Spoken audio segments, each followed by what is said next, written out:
All right. Peace, everybody. What's good with you? This is I Knew Show Improve, and I am Karar, and we back.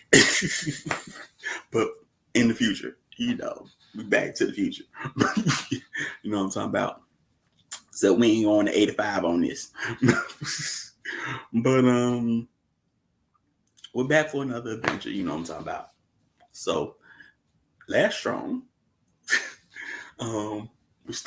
we kicked it off with entertainment part one, and we got a little bit of into what Nearly Fully calls show-offism and how that basically plagues the communication contact between non-white people. Us. You know what I'm talking about? Us.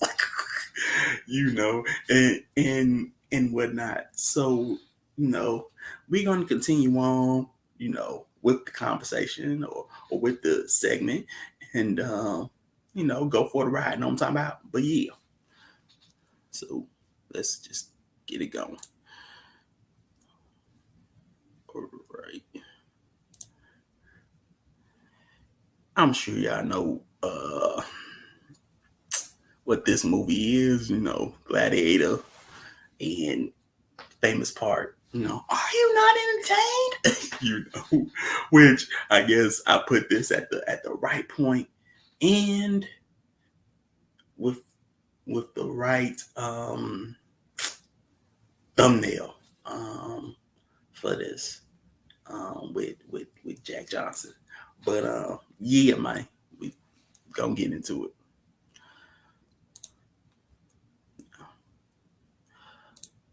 Ooh. Okay. Avoid making comparisons between yourself and other non-white people. Avoid measuring yourself by watching what other non-white people do. Do not seek excuses to nitpick or gossip, and particularly do not, for any reason, spend time, energy, or money trying to show off. Well, like I say, that's self-explanatory, but I mean, that's something that we all do. We try to measure ourselves to other people that look like us. And it causes jealousy, envy, and us to nitpick and gossip about that person like we know them or whatever, but we don't. You know what I'm saying? Now, mind you, we're not measuring ourselves to someone further along the path that's guiding us or Jegna, where we can say, okay, this one's further along the path. I see what they doing. Let me get like them. It's just this person got this. I want to have this. How he get this, and he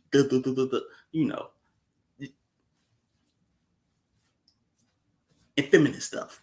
Say it like that, because like in my head, while I was doing these slides, and whatnot.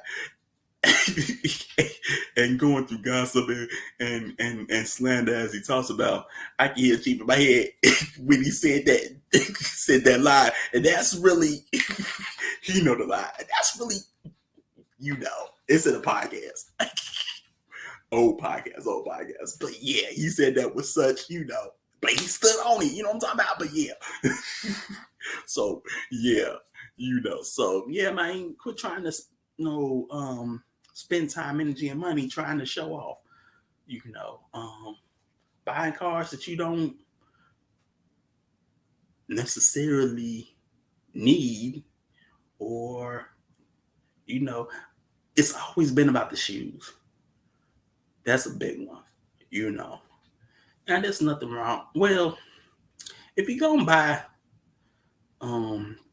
shoes, get some utility out of them. I would say that, man. Make shoot, if you're gonna buy Tim's, at least work in them, or something. You know, if you're gonna buy boots, at least let them be, you know, something that you work in. You know what I'm talking about?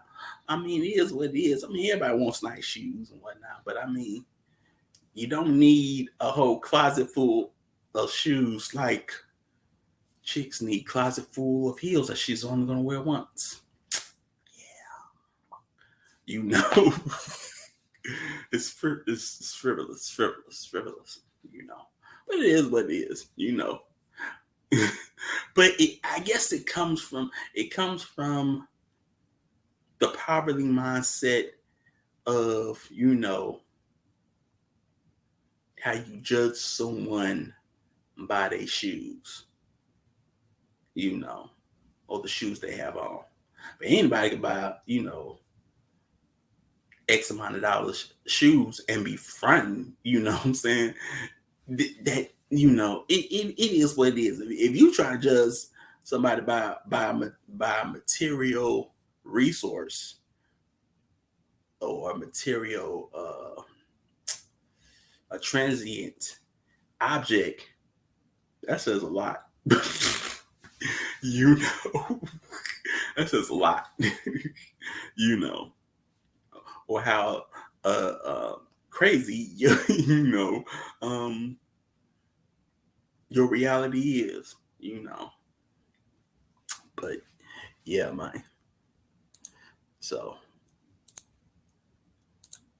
many non-white people spend too much time comparing themselves with each other. They enjoy watching each other. They spend too much time and energy gossiping about each other and showing great interest in nitpicking the trivial comings and goings of each other. Many of them spend the better part of their existence seeking to promote jealousy, envy, snobbery among themselves. Yeah, man. You know,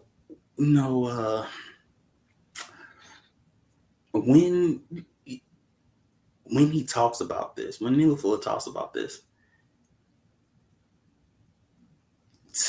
it really speaks to the Jezebel spirit. I just say it like that, man. It really speaks to Jezebel spirit. Because why? Jezebel spirit promotes jealousy, envy, snobbery among people, man. I mean, for real. You know, it's like, why are you nitpicking on that stuff? And why are you watching me? You know? Shouldn't, you know what I mean? If you ain't watching the work I do, which you should, no hammers, no hoods. You ain't watching the work I do, but you just watching me and how I dress. What are you doing? You know. So yeah, like I say, man, it's you know, but we spend too much interest in nitpicking the coming and goings of each other, or the the lives of certain entertainment people, you know, and their gossip and what they got going on. Like that matters, you know. Um, Instead of minding our own business and running our business, you know what I'm talking about? That's what we need to go back to. We can all go back to running our business. But y'all know that. Kid, you know the movie. Yes, that's my favorite part. One of my favorite parts. We can all go back to running our business, you know. So yeah, man. We gonna move on, man.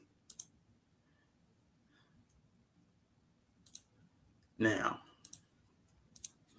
however, if one understands anything about the people of the known universe, one should certainly understand that, considering all things, there is nothing involving a non-white person to envy, nothing to be jealous about, and nothing to be snobbish about. There is nothing about such behavior that is constructive or complimentary. Such behavior only helps to maintain the status quo of injustice and correctness, particularly the injustice and incorrectness expressed in the form of white supremacy. Bam! You know what I'm talking about? This is true. You know, as Ashota Morea would say. You know,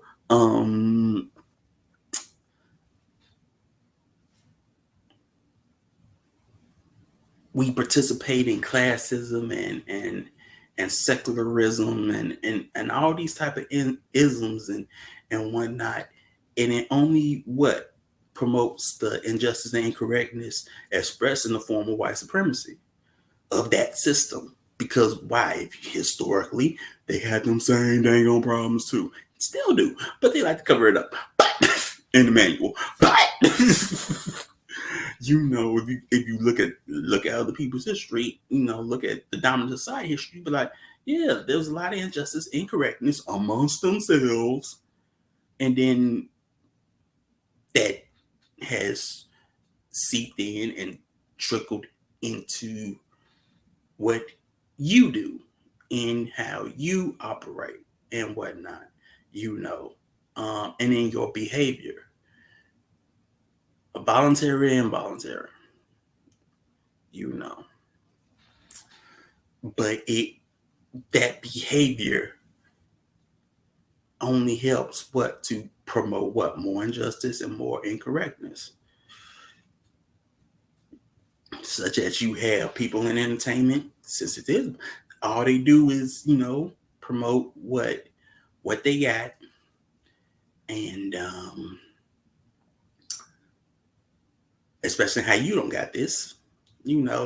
I give to.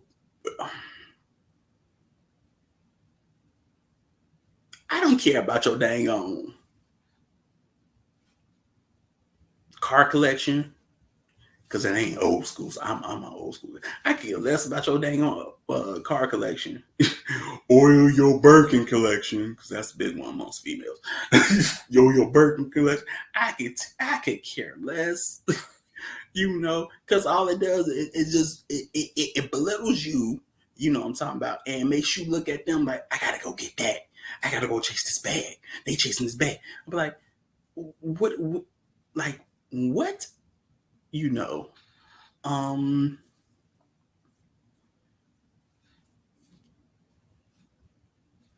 it doesn't, promote justice or correctness.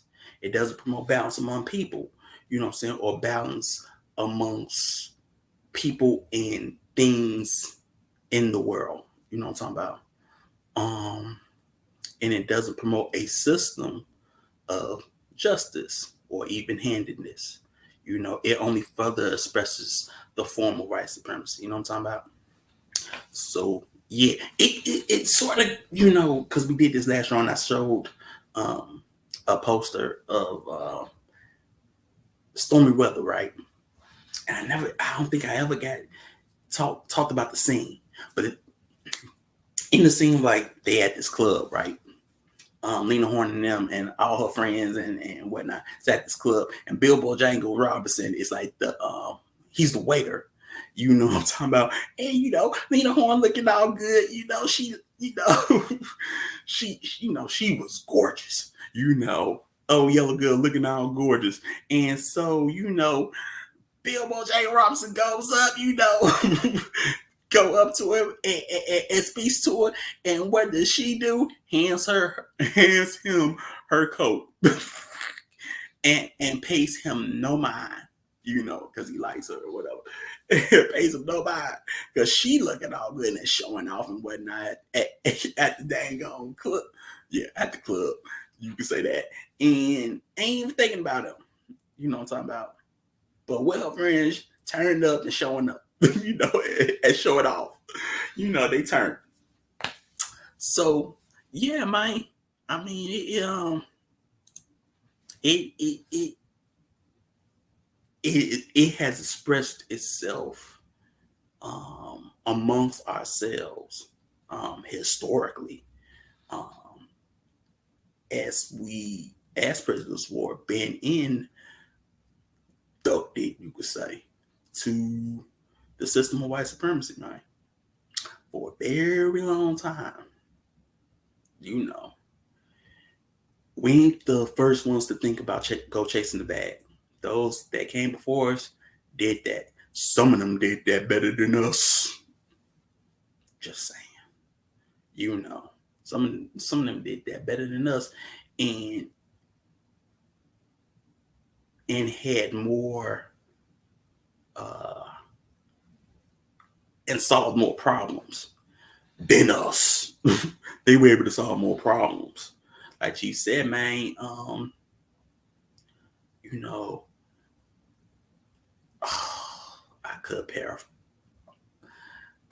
When he talked about, the economics of melanin rich people in this country, in the past, he said, they were getting their stuff together and it could have changed, but then you had, all these other things like feminism and things that dismantled everything and which stopped all of that, stopped the different movements going on at the time. You know what I'm talking about? Amongst us, which they still do.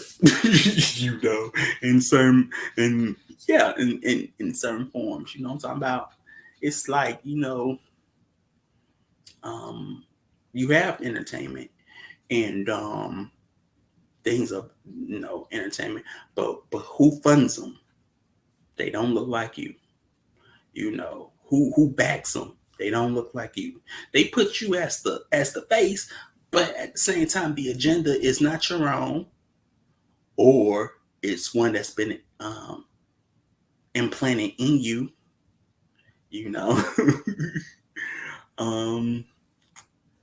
Well, she talks about it, and man, you made it.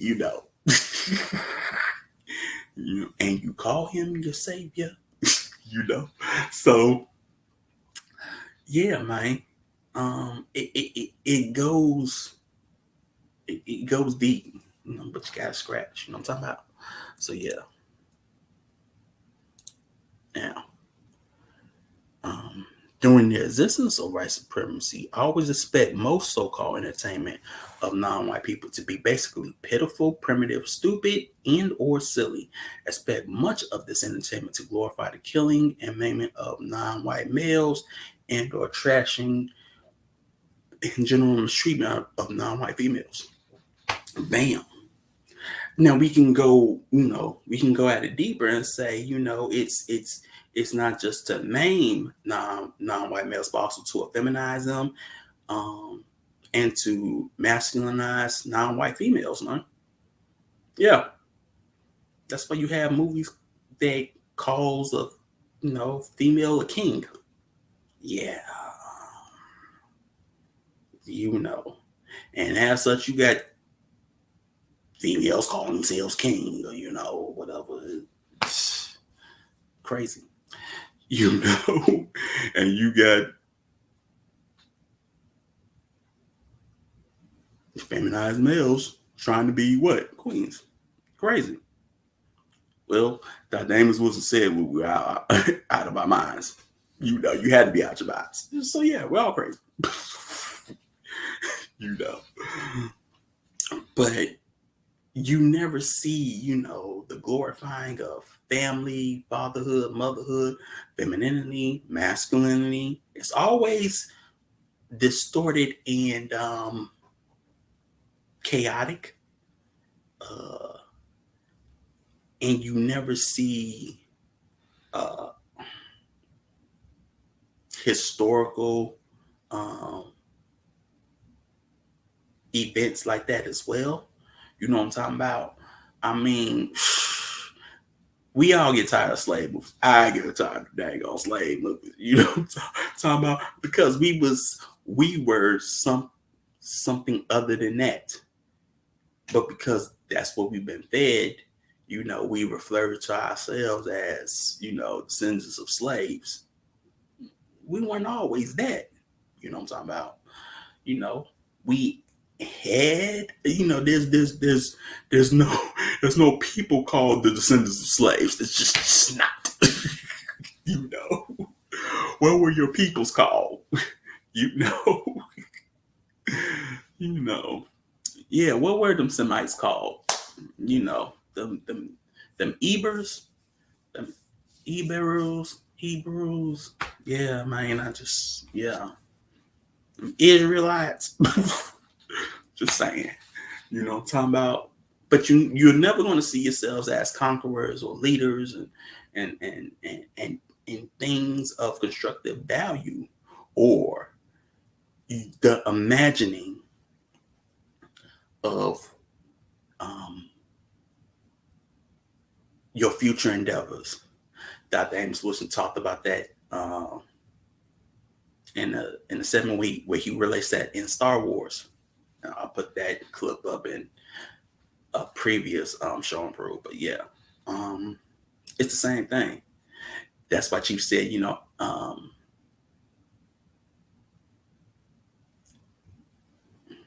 Afro, sci-fi, so much important. And it is. Because you get to imagine what future endeavors and you going up in space. How would you build a spaceship? Not how they build a spaceship. How would you build one? Because you could do it. You know what I'm talking about? And you can make it as fly as you want to. You know how we do. you know.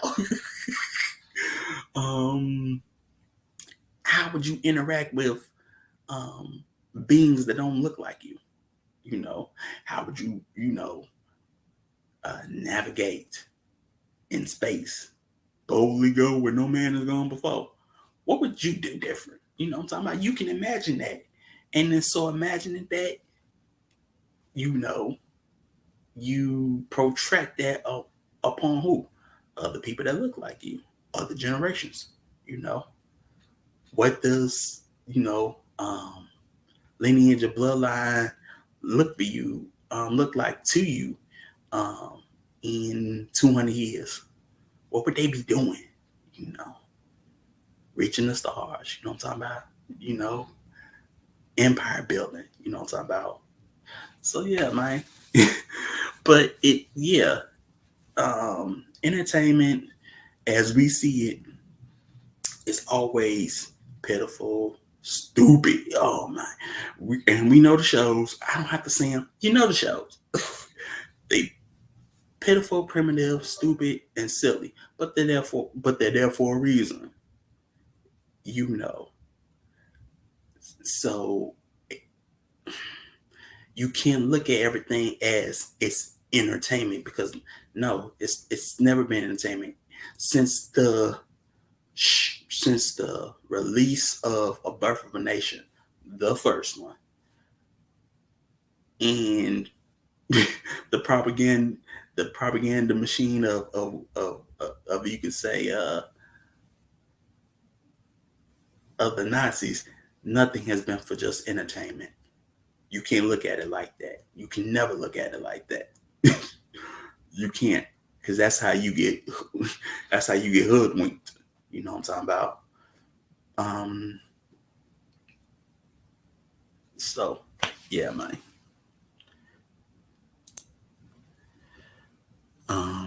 During the existence of white supremacy and according to compensatory counter-racist logic, it is correct to expect the white supremacists, racists, and racist women collectively to promote forms of entertainment among non-white people that are deliberately designed to produce non-constructive results.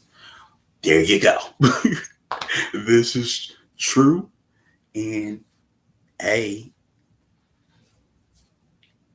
it's already there. You already see it, whether it's shows, commercials, whatever. And every social media platform, it's always something degrading and promoting basically the poverty mindset, the plaguing poverty mindset, in your entertainment, and it's designed to produce what? Non-constructing results. It is what it is, in that. So if you expect them to, give you constructive results in entertainment, you're wrong. If you expect people to look like you, because all skin ain't kin to do that. But they show that they're not part of your culture and they're destructive in what they put out. Yeah, you're wrong. If you Hey, yo, Chief already talked about it. I ain't got to say it because he already said it. You know what I'm talking about? So yeah, man. So yeah, you gotta be aware of that too. Those that they put in the forefront of entertainment, if you expect them to produce constructive results, ain't work, ain't gonna work like that, pimp. Just go, just ain't, But yeah, okay. Now, during during the existence of white supremacy, I always expect most so-called entertainment for non-white people to be basically pitiful, primitive, stupid, and expect much of them. Well, I already did that one. I think I went back. Well, says it again. I just read it. Pitiful, primitive, stupid, expect much of them. Well, no, that's me. During the existence of white supremacy and according to compensatory racist logic, man, I am really behind. Because I'm blind, I have to read. All right. During the existence of white supremacy, sports and entertainment are two things that white supremacists um, allow many non-white people to participate in. Non-white people who are allowed to participate in sports and entertainment should do their best to use those activities in a manner that will result in teaching and learning how to produce, maintain, repair, store, and or transport something of constructive value that is wanted or needed that will fulfill a constructive purpose. Yeah, well, hey, we all like sports, sports and entertainment, but if we're honest, the sports that we watch is modern gladiatorial games. You know what I'm talking about? Put it simply like that. And as Newlyfoot says, these activities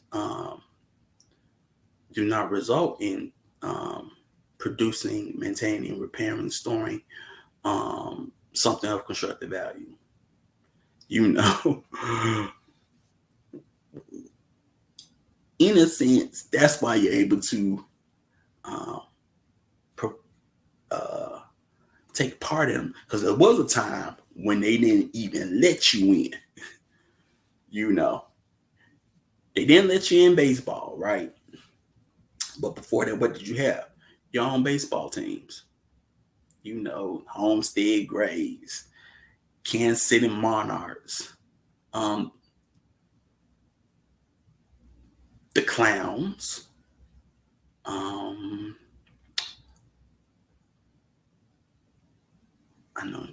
I know Chicago had a team.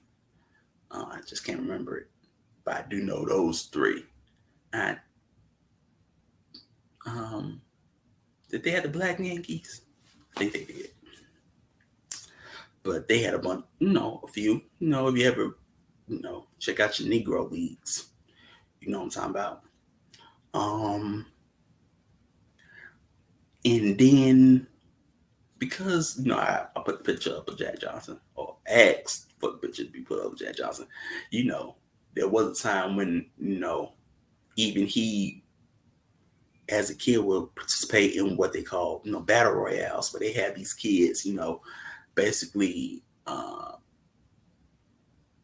this big fight session, and whoever which you had the dominant society males bet on the kid, and they'll get like quarters or whatever for beating up other melanin rich kids, and being the one left on top. You know what I'm talking about? That wasn't constructive, but then there's boxing. Things like, say, football, things like that. Things that are martial sciences in a sense, at least boxing. But what you participate long enough, it wears on your body, and you get uh, lifelong illnesses. You know, Muhammad Ali and Parkinson's and things like that. You know what I'm talking about. Um, and concussions. That you can't pick up till later, or when you're CTE, only you'll find out, when you transition or something like that. But none of it has, like I say, fulfills a constructive purpose. Martial sciences fulfills a constructive purpose, but once you place it under the realm of entertainment, or sports entertainment, you know, um, what value does it have besides um, emotion, fulfillment for that one day? You know what I'm talking about? And then what is gone again? You know. So yeah, man.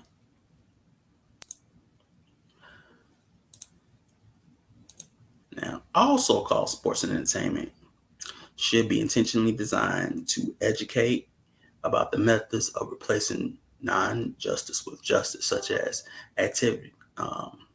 Such activity can be thought of as edutainment. Yeah, that's how, well, that in itself. You know, how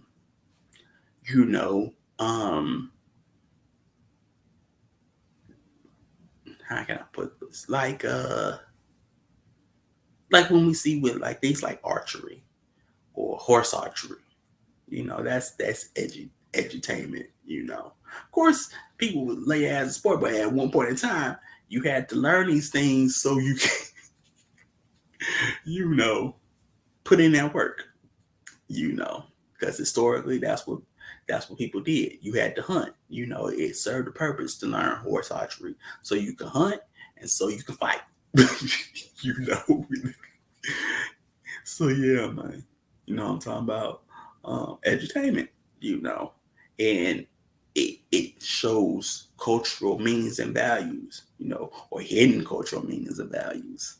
You know what I'm talking about? That some people may see as a game or sport, but it's more deeper than that. But those outside the culture don't know.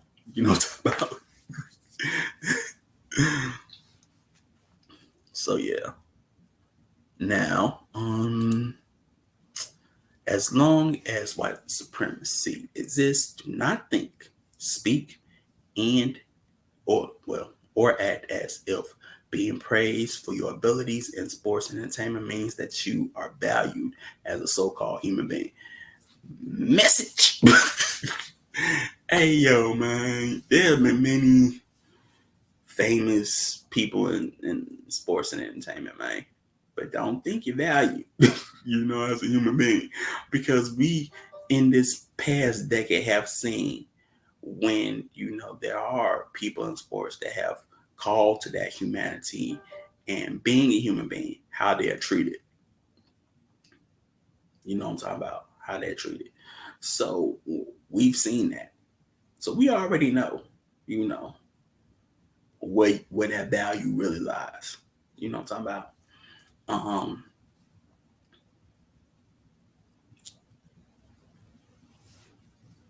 Like I say, man, this is true. You know what I'm talking about? So, hey, yo, like I'll say it again, message.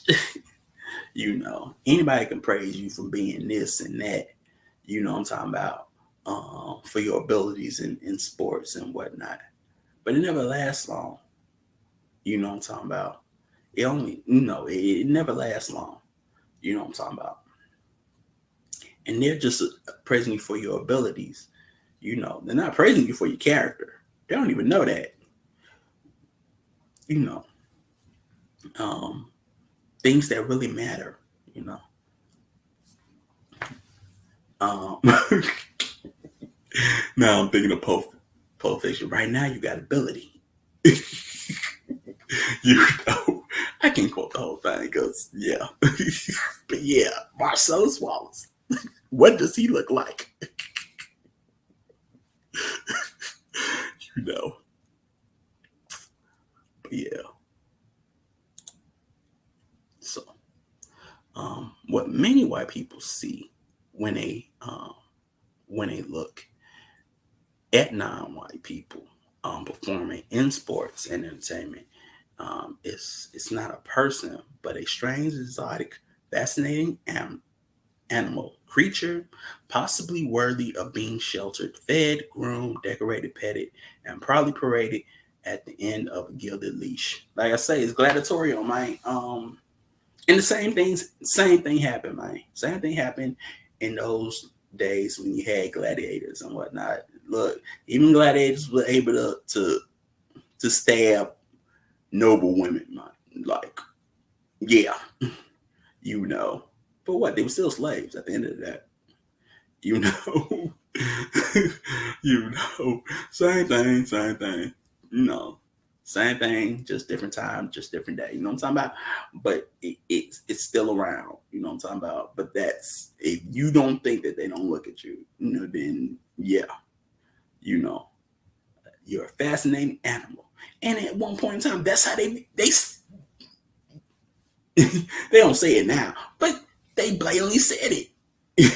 You know, because they wondered, how were you able to do it? You had to be missing some kind of animal. You know, to do what you do in sports and things like that, in sports and entertainment. Yeah, you people, you're known for that. You know, yeah, and then what they'll say, yeah, you people, you know, and then they follow up with something like that. You know, those people that they're such great jumpers. You know. You know, so yeah, man, it's been said. Yeah, so yeah, gilded chattel, man, still goes on. You know, know what I'm talking about. But yeah, It's the larger part of the game that must be paid attention to as well, and recognize that basketball, football, soccer, and other things are primal male games, and ultimately are games of war, and involve themselves about the defense of territory. The line that runs down the center of the basketball court is a borderline. It separates two antagonistic forces. And the major problem there is to defend your territory against incursions from the other side. And to what? Invade and take from the other what one must take in order to win and to survive. And it's interesting to see a whole psychology operating there. The psychology of teamwork, the psychology of organization, the psychology of morale, the psychology of hierarchy with captains and guards and other people operating there to defend territory and to defeat the enemy. And yet to see black men play that game and miss all the points. To see black men walk on that court and call themselves by one name, Bulls and Bullets and Knicks and Celtics, to take one name and operate under that name, identify with that name, be proud of that name, organize around that name, and on top of that, to dress just alike in uniforms. Yes. To organize themselves and sit down and plot strategy and tactics. To study the nature of the enemy and seek to defeat that enemy. Isn't it amazing that black men can go on these courts and on these football fields playing these primordial games of men and the games that reflect the realities of life, and cannot play them in real life.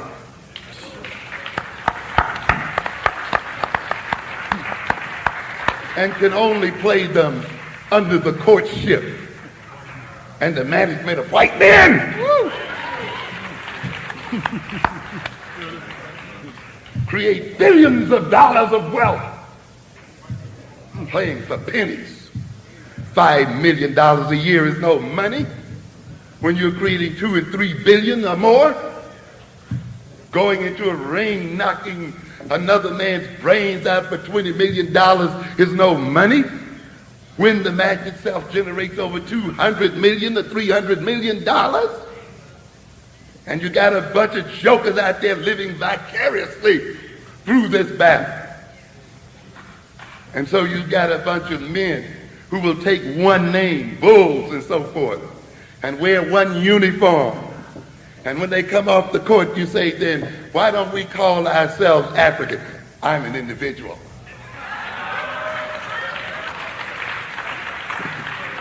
You see, all of a sudden we're individuals.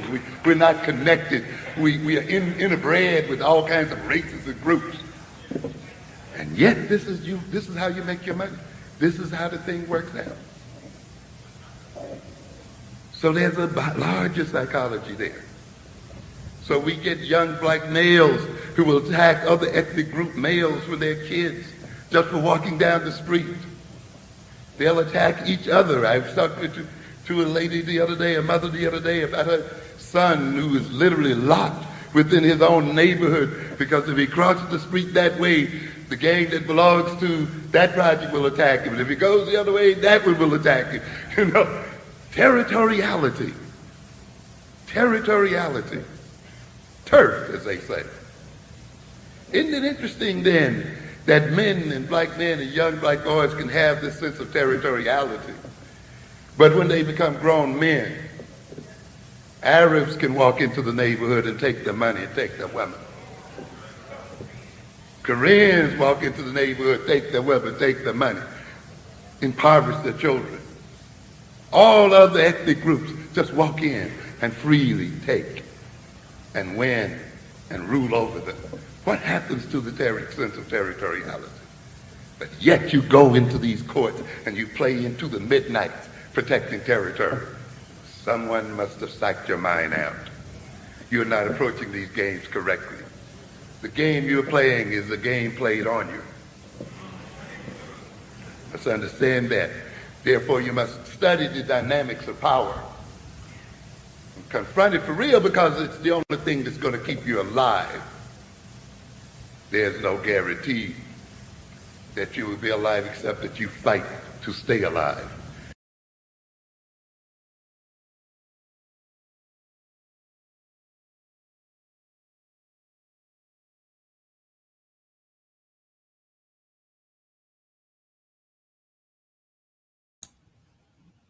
All right, so that was, Dr. Amos Wilson. He always cooking and coming with the patch. What I'm talking about? But yeah, man, territoriality, man. It reminded me of New York movie, The Warriors, like and Cyrus. Cyrus, the one and only. I'm talking about, and they at the playground and whatnot. Well, what looked like the play? Yeah, they at the playground. In the park. And he breaking it down, on how many sets and whatnot. And here we are, fighting, for turf, our little piece of turf, And then what he said, because it's all our turf. Yeah. But yeah, he said, all we got to do, take over one barrel at a time, But what he's talking about, gaining power, at least in the movie, talking about gaining power, and then what happens, they shot him. And it was somebody that didn't look like us. And I bet they were working for the NYPD. Because then they show up. You know what I'm talking about? Working for them boys. But yeah, it's the same. It's the same thing. But yeah, you do have that in the sports. It is about it does have military science. And a lot of it from soccer to basketball to football. And you can physically play it, but to grasp the science and strategy and tactics of it, to use it in a form of power and empire building, you really don't see it done. You know what I'm talking about? And you have a bunch of so-called, people, famous people that like you in sports, but they can play it, but did they, did you understand the, like he said, the psychological power ramifications of it, because if you did, what, you'd be able to, recreate it in your own community, whatever, or your own culture, to where no one can raid your village. You know what I'm talking about? Just said that nobody can raid your village. Why? Because you know how to play the game. You know military science, and you know how to keep the enemy at bay and send them running. So yeah, man.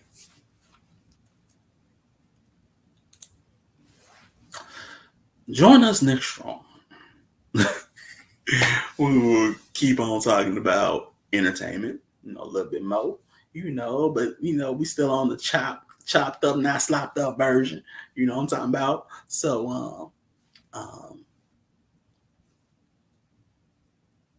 don't forget, tomorrow we have our new fellowship, and then we have midday affirmation and Chief You Got podcast future. So I don't know what he talking about. Yeah. But like I said, well, at least I don't know the topic, but it's gonna be good. It's gonna be good. We're gonna delve into more eldership and and questions. We're gonna have a book, probably a new book, and we're gonna have a new movie. I just don't know what it is yet. Future. But think about it. That's the cool part about it. you know. So yeah, we have that. Don't forget our new retreat in August. We gonna be in that NOLA. We gonna be in that Louisiana. You know what I'm talking about? So enjoy us. You know what I'm talking about? Come and fellowship with us. It's open to the public. You can still register. And hey, man, like I say, man, we have a good time. What I'm saying? We do this, and it's fun to fellowship. With people that builds culture and family and things like that. And you're out in nature, and have fun things, seeing kids run around and play and name frogs. Some of the cool stuff. I never thought about that. Oh, as a kid, but that sounds like the coolest thing. But yeah, and skip stones and fish and things like that. But yeah, man. So give thanks to everybody for coming in and showing up and showing out. I will see y'all next strong. So peace.